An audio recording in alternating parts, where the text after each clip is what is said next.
Good morning, third graders. So today we're doing equivalent fractions.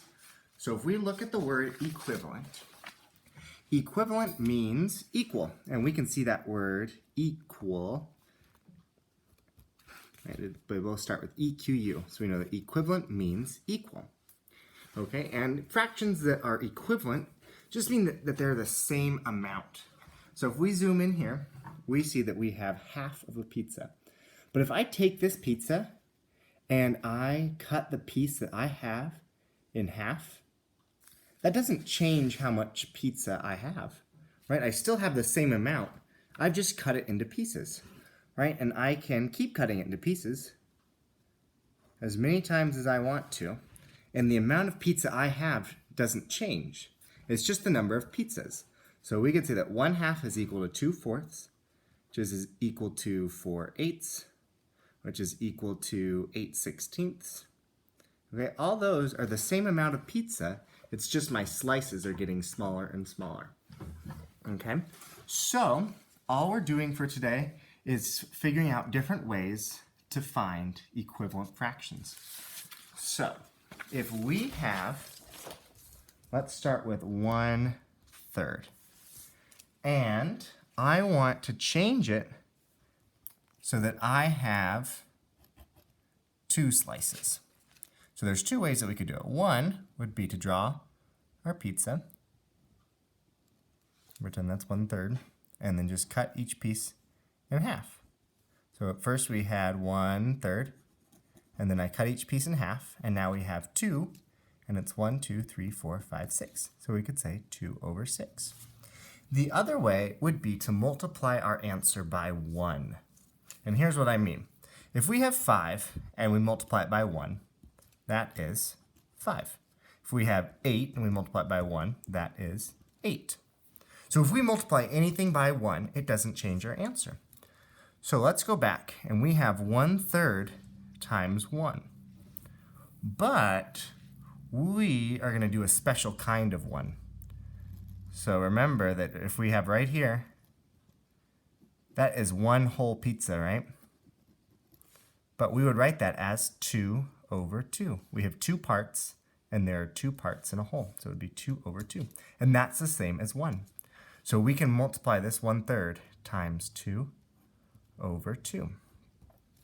And that would equal 2/6. Okay, it would do the same thing. So for a lot of these questions, I'm going to give you something like this. 1/5 is equal to blank over 10. And what you need to do is you could either draw a picture and cut it to get to 10 pieces, or what I would recommend is thinking, what do I need to multiply 5 by to get to 10? So I can just count by 5s. 5, 10. Oh, just 2. So I'm going to multiply the bottom by 2. And we need this to be 1, right? So 1 is when we have the same number on the bottom as we have on the top. So that would be 2/2. So 2 times 5 is 10, and 2 times 1 is 2. So 2/10 is the same as 1/5. How about if we have 1/3 and we want to change it into ninths? So what do we need to multiply 3 by in order to get to 9? 3, 6, 9. We need to multiply it by 3. If we multiply the bottom by 3, then we also have to multiply the top by 3. So 3 times 1 is 3, and 3 times 3 is 9. So we can say that 1/3 is equal to 3/9.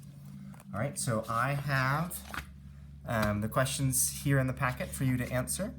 After you finish them, I've also posted the textbook pages on the website and on Google Classrooms. So if you need more practice or you finish early, you can go back through on the website and answer those questions.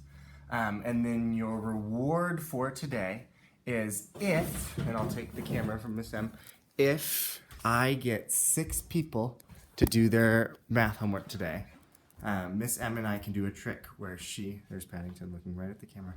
She stands in the front yard and she has a tennis racket and a marshmallow. And she hits the marshmallow all the way over the roof into the backyard. And I'll be in the backyard and I will catch the marshmallow as it flies over the roof. And I'll catch it in my mouth. So I'll post a video of that if I get 6 people to do their math homework. All right. And then once you've finished your math homework, if you can, please have your parents or guardians take a picture of that and send it to me. And then I hope you all have a great day. Bye.